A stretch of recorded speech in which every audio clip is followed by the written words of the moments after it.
What a Catch is inviting people to come on a fishing trip with me. That's what I do. I'm a professional fisher. I fish around the world. I chase big game fish. It could be an Atlantic salmon, taimen. It could be a big sailfish. You never know from week to week. So I want people to travel along with me and experience the culture and the food. And I go off to these remote places, and you get the feeling that no one else has ever walked where you're walking. And you get to fish in pristine wilderness. What a catch.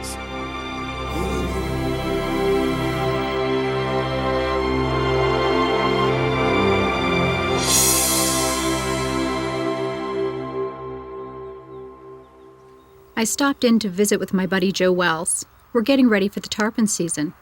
But that doesn't mean that we've forgotten how wonderful the Atlantic salmon fishing was this season. On the contrary, this is an opportunity to compare notes and catch up on news. Joe and I have lots of fishing buddies in common, so it's always fun to reminisce. One such character is Stan Bogdan, or Stanley as Joe calls him. It wouldn't be a stretch to call him a reel character. In fact, he invented a Cadillac of reels, whose name is commonplace in the most powerful circles of business and industry, the Bogdan.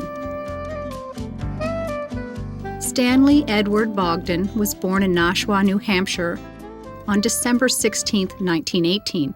Stanley, happy birthday to My 90-year-old fishing buddy. Surely he couldn't have imagined the people and the places that he would get to know because of his fishing reel. That's Jack Hemingway here. This is Bobby Orr, who I've had the pleasure of fishing with for a number of years. To know the reel is to know the man. With each visit, Stan shares stories of people and places that I can only read about.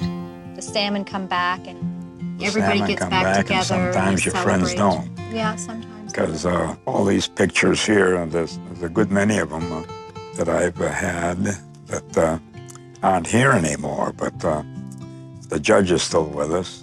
His stories are marvelous and many, and along with his singing, this makes for great entertainment when we're out fishing together. This says 1918 on it. Uh-huh. And the reason is that's the year I was born. As well as his signature hat, he sports a neck piece. On this cord is a penny that doubles as a key to take his reels apart. This tells you that he's practical, if not thrifty.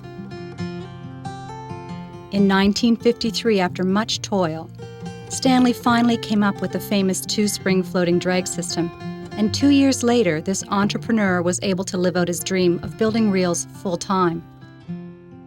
Joe and I decided to talk shop inside, where I could see his collection of Bogdans, which include some of the prototypes.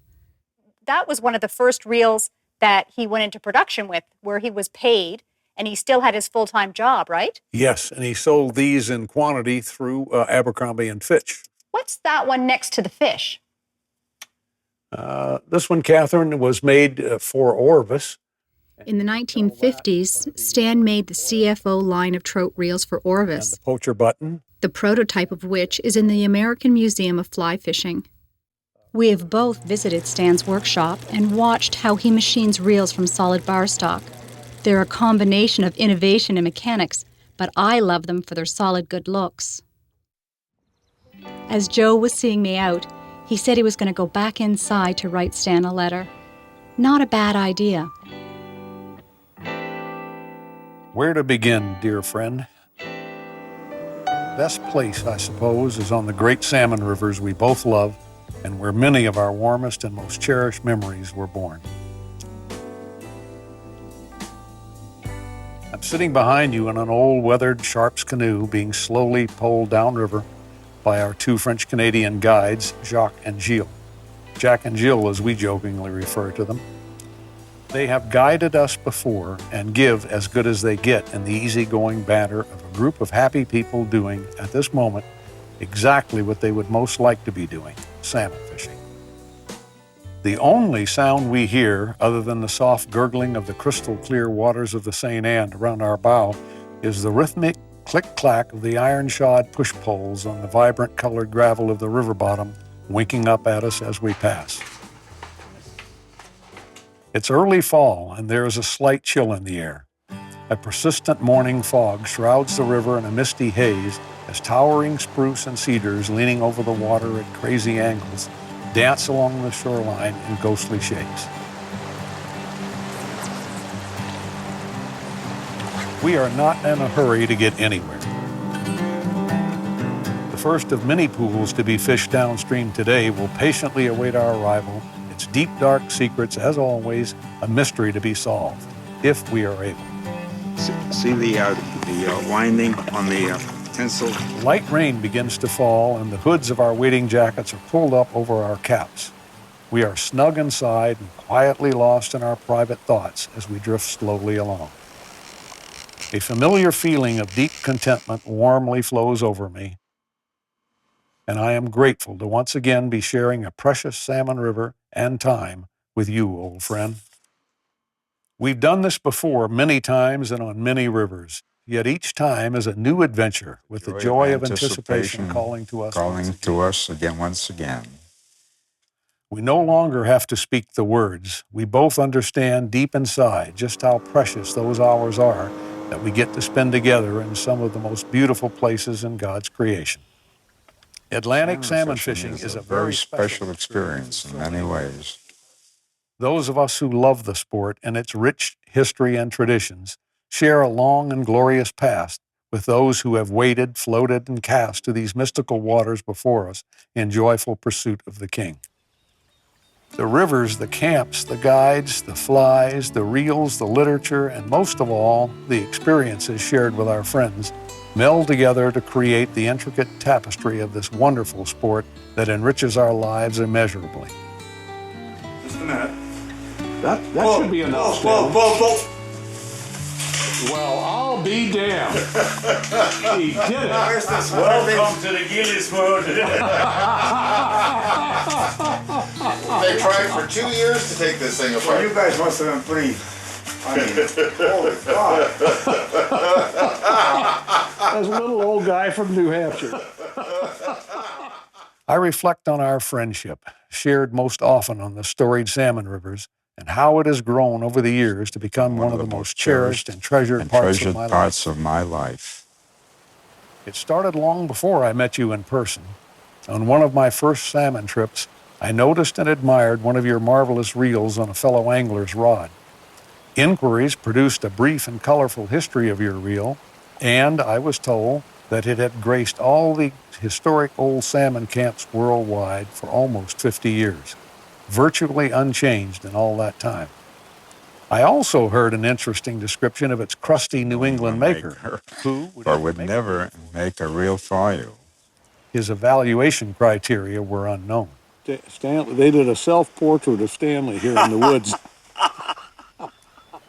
Your floppy old fishing hat bristling with 100 assorted flies after a long day on the water, your wide, face-filling grin as you turn to give me yet another verbal jab from your seat in front of me in the canoe, your absolute and unwavering insistence on my taking the first pass through every pool while you tend your leader or some other flimsy excuse, your ever-present sense of humor, and deep-down, rock-solid love of salmon fishing and all that goes with it. As I told you once long ago, most of what I know and all that I love about salmon fishing I got from you, my friend. It's wonderful. Are you happy, Stanley? Oh, God, I couldn't be happy. You and me both. I wouldn't trade these times together for anything, old friend. Oh, we've been everywhere together, and it's things like this that you remember the rest of your life. Yes, you do. I love you, old friend. Man, it was something. That beautiful take. Yes, it was gorgeous. After that first delightful meeting, we arranged to fish together at Helen's Falls on the George River in northern Quebec. Do you remember? We had a glorious time getting to know one another better, notwithstanding the heart-stopping fly into camp from Fort Chimo and a grossly overloaded bush plane and the doubtful cuisine offered by our Inuit host, whose idea of a gourmet meal was dried chicken noodle soup laced with ketchup and sliced hot dogs. True friendship takes a sufficiency of time and shared experiences to mature fully. Over the years, ours has been nurtured by many laughs, a few tears, and countless wonderful days shared on sparkling waters with magical names. We have spent so many enjoyable days fishing together. Not all have been hugely successful in terms of fish caught, of course.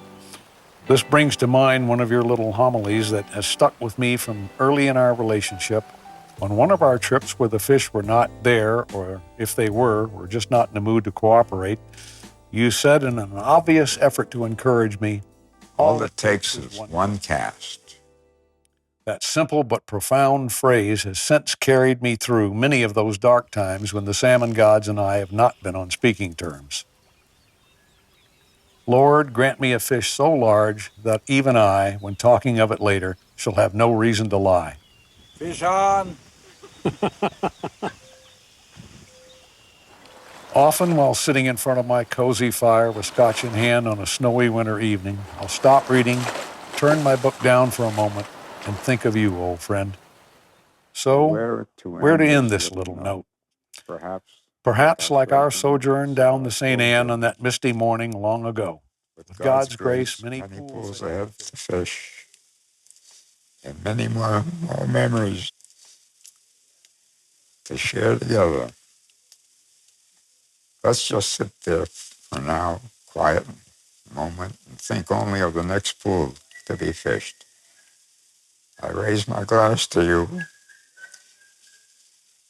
gaze into the flickering firelight, and think once again how lucky I am to have you as a fishing partner. Tight lines of God bless you, dear friend. But now the days grow short. I'm in the autumn of my years, and I think of myself as vintage wine from fine old kegs. From the brim to the tray, it poured sweet and clear. It was a very good year.